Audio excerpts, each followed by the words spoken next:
Okay, so their house is in Listowel area. So let's come to the main question: why you chose Listowel instead of other areas like Kitchener, Waterloo, Cambridge, and all other surrounding areas? I think इस question का answer बहुत simple है because last 2 years after COVID everything went up. So even like housing prices and inflation was at its peak.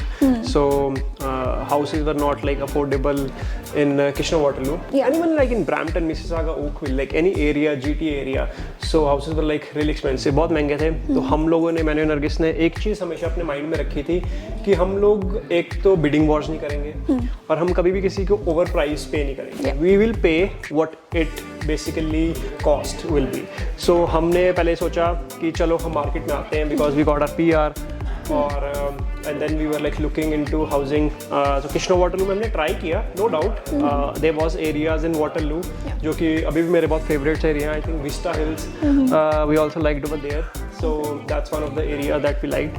But हमने काफ़ी research की. I think we went above and beyond in terms of when it come to like what will be the town and what will be the place. About the research, so आपने काफ़ी मतलब areas. And then we also had a very set budget. तो हमें था कि हम उस budget के अंदर ही लें जो भी लें. और उस budget के अंदर we wanted to get a detached house and that was not possible in Kitchener-Waterloo. Okay. We could have afforded probably a townhome or maybe a semi-detached. Yeah. And उसी range में आपको you got a detached house in Listowel. Yeah. And we wanted space, we wanted value for money that we were spending. और यहाँ पे हमें लगा कि we were getting a new house and काफ़ी open space थी. We have a huge backyard here जो kitchen में possible या बिल्कुल भी Waterloo में नहीं, possible नहीं होता. Exactly. So builders भी आज की डेट में अगर आप देखो नए घर बना रहे हैं Kitchener-Waterloo में pre-construction. So there is like less than 1 arm distance between like 2 houses. So over here at least we got a land. So if you can see like I'll show you the front of the house as well. So we have a good front yard, backyard, and then we basically, as Nargis said, wanted like a value for money in terms of when it comes for land. So that was the main reason. This city also has like all the amenities. I saw all the banks around. It has all the banks, grocery stores. We have Walmart here, Canadian Tire here. And most of the time हम लोग घर में ही रहते हैं. So if we have all the amenities nearby, तो कोई मतलब नहीं है कौन सी city में रह They रहे have schools, big hospitals here. वो हमारे लिए main था कि if we do have like everything that we need on a daily basis around. Exactly. And then और जब आप सिटी चेंज करते हो आप अपने आप से एक क्वेश्चन हमेशा पूछते हो कि 9 to 5 जॉब के बाद आप क्या करते हो. तो हमारा ऐसा कुछ नहीं था कि हम we good for parties and all that stuff. हमारे को ये था we want like noise free neighbourhood, like a silent neighbourhood in terms of like families live and all that stuff. तो रहने को देखो लोग टोरंटो में भी रहते हैं डाउनटाउन में. मैं ये नहीं कह रहा हूँ कि हाँ कि वो लोग उनकी अपनी प्रेफरेंसेस हैं, बट हमारा थोड़ा ऐसा है कि हम थोड़ा शांत एरिया में रहना पसंद करते हैं, थोड़ा फैमिली वाइब्स हो. तो इसलिए हमने थोड़ा लिस्टोवेल इस मामले में चुना कि चलो ठीक है कि थोड़ा सा ग्रोइंग टाउन है and at the same time it's kind of not too noisy when it comes to traffic और when it comes to like even crime. I would say right now in other areas I think crime is also increasing, but touchwood over here people are really nice. I talk to like different people over here, so they are really nice to you and we also don't mind the drive. Like it's just 40 minutes away, which is not too bad. अगर हमें जाना भी हो Waterloo में कहीं पे कुछ या किसी इंडियन स्टोर में जाना है, we also have an Indian store here. But I think commuting is pretty easy. Even if you would have decided Cambridge, तो उतना भी 35-40 minutes का drive होता ही office तक. From here our office is like 40 minutes of drive. So why you guys chose for pre-construction rather than buying a already built home? हम लोगों जब हम मार्केट में आए थे तो हमने 3-4 घर देखे. नरगिस और मैं मतलब हमने एक आधे घर में ऑफर भी डाला to be honest, not in Kitchener-Waterloo to be specific, but हमें थोड़ी कमियां लगी घरों में. किसी में वॉशरूम की कमी लगी हमें, तो किसी में मास्टर बेडरूम में कमी लगी. तो हम लोगों ने सोचा कि अगर हम बिडिंग वॉर्स भी दें, हम ओवर प्राइस भी भरें, तो हम फिर भी हमें मन से मतलब वो नहीं था, सेटिस्फैक्शन नहीं थी कि यार हमें कॉम्प्रोमाइज़ करना पड़ रहा है. तो क्या हमने कहा वाई नॉट कि हम लोग खुद ही स्क्रैच से बिल्ड करें अपना, कि हम कस्टम बिल्ड बनवाएं. तो फिर हमारे लिए वो एक बहुत बड़ा प्लस पॉइंट था उसमें कि हम आई नो प्री कंस्ट्रक्शन में you have to wait for at least a year, but हम उस चीज़ के लिए भी रेडी थे बिकॉज आप घर में रहते हो तो आने वाले 15 साल 10 साल तक रहते हो, तो आप सेटिस्फाई होना चाहते हो इस चीज़ से। तो मैंने नरगिस को बोला कि why not go for pre construction. तो फिर नरगिस पहले मैं सही बताऊँ शुरू में मैं थोड़ा सा डाइसी था, बट इसने मुझे बोला कि लिस्टोवल में हमें लेना चाहिए बिकॉज ऑफ कि किचनर वाटरलू में सेम घर अगर हम लेने जाएं तो प्राइजेस बहुत हाई हैं। तो मैं थोड़ा सा बीच में डाइसी हो गया था, बट इसने थोड़ा मुझे पुश किया कि नहीं, अगर हमने अभी बुक नहीं किया। I think one of the reasons हमने प्री कंस्ट्रक्शन के लिए इसलिए भी गए क्योंकि हम लाइक लक्ष्य सेट, हम जो भी घर देखते थे जिसमें हमें लगता था ये चीज़ अगर ऐसी होती तो ज़्यादा सही होता। बिल्कुल। तो एक आपको कि प्री कंस्ट्रक्शन में एक पर्सनलाइज करने का घर को आपको ऑप्शन, जैसे you want to add bathtub की जगह जैसे तुमने ग्लास शावर लिया, तो ये ऑप्शंस आपको मिल जाते हैं। जैसे मे भी आपको घर में सब कुछ परफेक्ट लग रहा है, बस एक छोटी सी कमी है, तो फिर वही सोचते रहते हैं कि काश ये ऐसा होता। और प्री कंस्ट्रक्शन में आपको सबसे बड़ा फायदा ये होता है कि आप सारे डिजाइन्स इंटीरियर से एक्सटीरियर बिल्डर के साथ बैठ के, प्रोजेक्ट मैनेजर के साथ बैठ के डिस्कस कर सकते हो। इवन लाइक पेंट, बाहर का मतलब brick, stone and flooring and like anything like in terms of like countertops, so आप लोग वो कस्टमाइज करा सकते हो। आपके पास ऑप्शन है कलर और पैटर्न्स पिक करने के लिए। I know it's overwhelming process, बहुत टाइम लगता है और बहुत ही रिसर्च लगती है, पेशेंस लगती है, क्योंकि आप प्री कंस्ट्रक्शन में सिर्फ विजुअलाइज करते हो, आपको नहीं पता है कैसा लगेगा।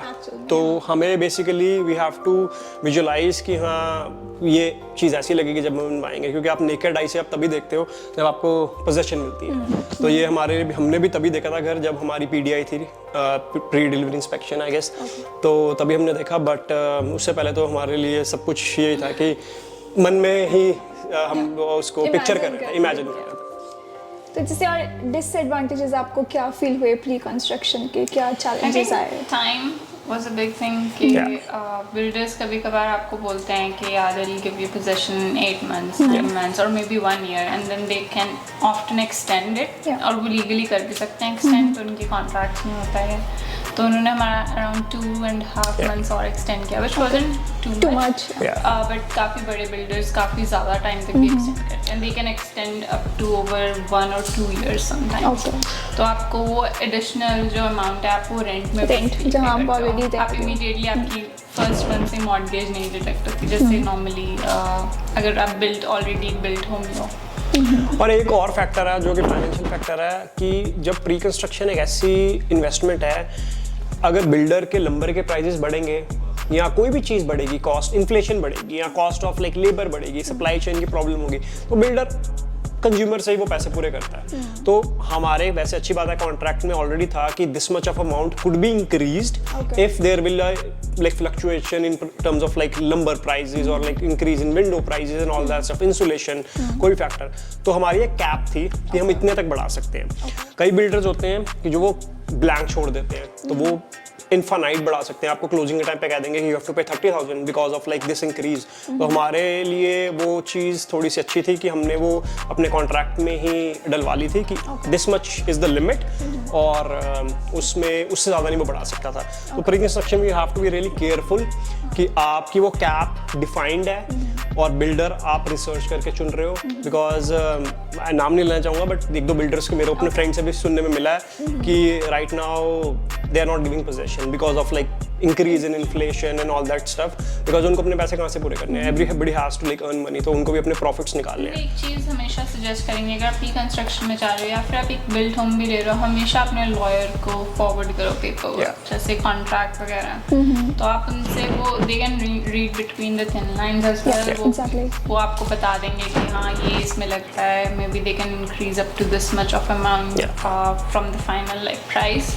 तो वो आपके लिए बेनिफिशियल होता है कि you will get a heads up, and then it's better than losing your deposit, क्योंकि आप डिपॉजिट दे के and then they come up with 1 million price, तो आपको लगता है कि नहीं I am going to lose my deposit eight the same time I can't get a for the same amount. Exactly, end of course this is a very big purchase, तो अगर आप lawyers को हायर करोगे you will be in profit only, rather than बाद में किसी चीज़ में फंसने से बेटर है कि पहले ही आप लीगल एडवाइस लेके रखो। अरे क्लोजिंग के टाइम पे हमेशा लॉयर ही आपका हाउस क्लोज करता है, तो अगर आप प्री कंस्ट्रक्शन में भी ले रहे हो तो लॉयर आपके एंड में ही पिक्चर में आएगा बट शुरू में आप लॉयर को अपना भेजो APS, agreement of sale and purchase, कि आप फिर रिव्यू कर सकते हो हमारे लिए, क्योंकि at the end of the day आप लॉयर को फीस पे करते हो, तो why not take that advantage कि हाँ कि मेरा एग्रीमेंट मेरे भी यहाँ पे पढ़ो। तो ये चीज़ें बहुत इंपॉर्टेंट होती हैं। आई नो कि थोड़ी मतलब लॉ की टर्म्स डिफरेंट होती हैं, आप खुद भी पढ़ सकते हो, बट निटी ग्रिटी डिटेल्स कई बार कंज्यूमर नहीं पढ़ता और फिर वहाँ पे उसको प्रॉब्लम आती है, खासकर with the builder that you haven't research about. तो मैं ये कहूँगा कि रिसर्च करो अपनी पूरी, एंड अपना पूरा पूरी अपनी मतलब खून पसीने वाली कमाई लगा रहे हुए हो अपने घर में, लाइफ टाइम इन्वेस्टमेंट है आप लोगों की, तो सोच समझ के डिसीजन लो और रिसर्च करो। रिसर्च क्योंकि गूगल, यूट्यूब पे सब कुछ अवेलेबल है, that's a powerful tool right now. Education आपको वहीं से मिल जाएगी सब चीज़ों की। So one more important question, builder choose करने के लिए क्या क्या फैक्टर्स का ध्यान में रखना चाहिए so that आप फंसो नहीं इस चीज़ में? Yeah, no, exactly. I'll share what we did. I think this is the third phase. So builder has already built like first phase and second phase. So आप ये देखो कि builder के track records क्या हैं, उसने इससे पहले कितने phases build किए हैं, या उसने इससे पहले कितनी developments build की हैं, ठीक है? तो ये चीज़ आप देखो। और जो हमने किया, like हमने neighbor से बात की यहाँ पे, literally we like I knocked the doors in terms of like neighbors. तो मैंने उनसे पूछा कि how was your experience like in terms of how was builder when it came to like closing, और कैसा आपका experience था। तो उन्होंने positive feedback दिया। I know Google reviews इतने helpful नहीं होंगे because it's not कि आप किसी रेस्टोरेंट में जा रहे हो और रिव्यूज देख रहे हो, बट आप फेक भी हो सकते हैं, खरीदे जा सकते हैं। तो बट आप नेबर से बात करो, बिल्डर का ट्रैक रिकॉर्ड देखो, उनकी वेबसाइट चेक करो कि उनकी क्या डेवलपमेंट्स आने वाली हैं, क्या डेवलपमेंट्स हो चुके हैं। अब हम बिल्कुल रिसर्च इसमें नहीं कर सकते कि हाँ कि बिल्डर के पास पैसे कितने हैं या डेट कितना है, वो नहीं हम कर सकते। बट आप ये देखो कि उसके पास रिकॉर्ड्स क्या हैं, और उसमें जो बिल्ड फेज वो कर रहा है लिटरली, उसमें कितने लोगों को ऑलरेडी पोजेशन मिल चुकी है। तो ये चीज़ें आप ध्यान रख सकते हो। That's a good point to remember. Like builder choose करने के पहले उसकी प्रोफाइल को पूरी तरह से रिसर्च करो कि how many projects they have already delivered, and you can also check out in the neighborhood like क्या लोग already happy हैं with the thing they have got from that builder.